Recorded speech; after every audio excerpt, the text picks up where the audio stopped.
5 আগস্টের গণঅভ্যুত্থানের মাত্র দুদিন আগে দেশ জুড়ে চলছিল স্বৈরাচার সরকার পতনের তুমুল আন্দোলন। এমনি একটি দিনে পতিত সরকারের প্রধানমন্ত্রী শেখ হাসিনার সরকারি বাসভবনে বসেছিল পরামর্শ সভা। এতে আমন্ত্রিত হয়েছিলেন ফ্যাসিস্ট সরকারের দালালি ও দলবাজিতে শীর্ষে থাকা সাংবাদিক সম্পাদকরা, যাদের কারণে কলুষিত হয় গোটা গণমাধ্যম। সাংবাদিকরা যখন যাচ্ছে ভিতরে গাড়ি আগুন লাগিয়ে যেতে তারা আগুনে পুড়ে যায়, এই জন্য ড্রাইভার এবং রিপোর্টার কেন বের হয়েছে এই জন্য তাদেরকে রাস্তায় ফেলে দেওয়ার পিটিয়েছে। রাস্তার পাশে যেভাবে গাড়িগুলো পড়ে আছে, গাড়ির কঙ্কাল পড়ে আছে, মনে হলো যে একটা গাজা বা সিরিয়ার একটা দৃশ্য।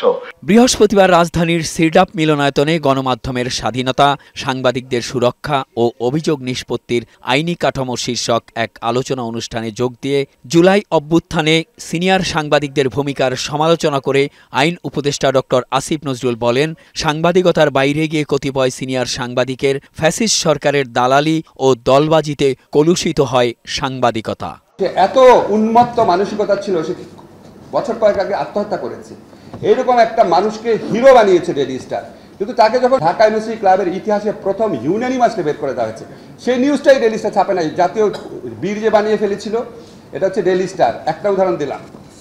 আর হচ্ছে প্রথম আলো, যে পত্রিকা আমি নিজেই লিখি, প্রথম আলোতে আপনারা দেখবেন সুযোগ পেলেই কি আপনার জাফরুল্লাহ চৌধুরী হচ্ছে বিএনপি পন্থী।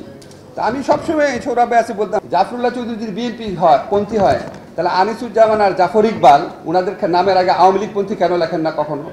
সরকার গণমাধ্যমের স্বাধীনতায় বিশ্বাস করে উল্লেখ করে আসিফ নজরুল বলেন, আটক একজন সাংবাদিকও সংবাদ প্রকাশের কারণে কারাগারে আছেন তা নয়। অনির্বাচিত সরকারকে টিকিয়ে রাখতে এসব সাংবাদিকদের ভূমিকা প্রশ্নবিদ্ধ করেছে জাতির কাছে। আটক কোনো সাংবাদিকের জামিন দেয়া না দেওয়ার বিষয়ে আইন মন্ত্রণালয় হস্তক্ষেপ করছে না বলেও জানান এই উপদেষ্টা।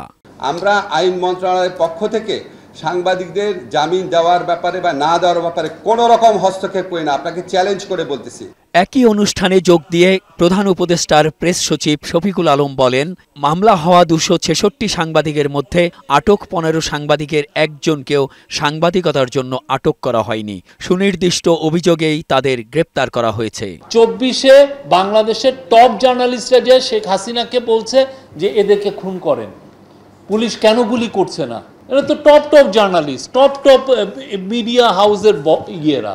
তো এখন এই জিনিসটা তো আবার রিপিট করতে পারে, এই ভয় থেকে এই প্রেশার গ্রুপগুলো তৈরি হচ্ছে। এটা রেমিডি কি? এটা আপনি ভাবছেন যে সব অনার্স আপনি সমস্ত দায় দায়িত্ব সরকারের উপরে চাপিয়ে দিচ্ছেন। সরকার তো এই চাপ, এটা তো সরকার যতটুক পারে সেই কাজটা সরকার করছে। মেহেদী আজাদ মাসুম, বৈশাখী সংবাদ, ঢাকা।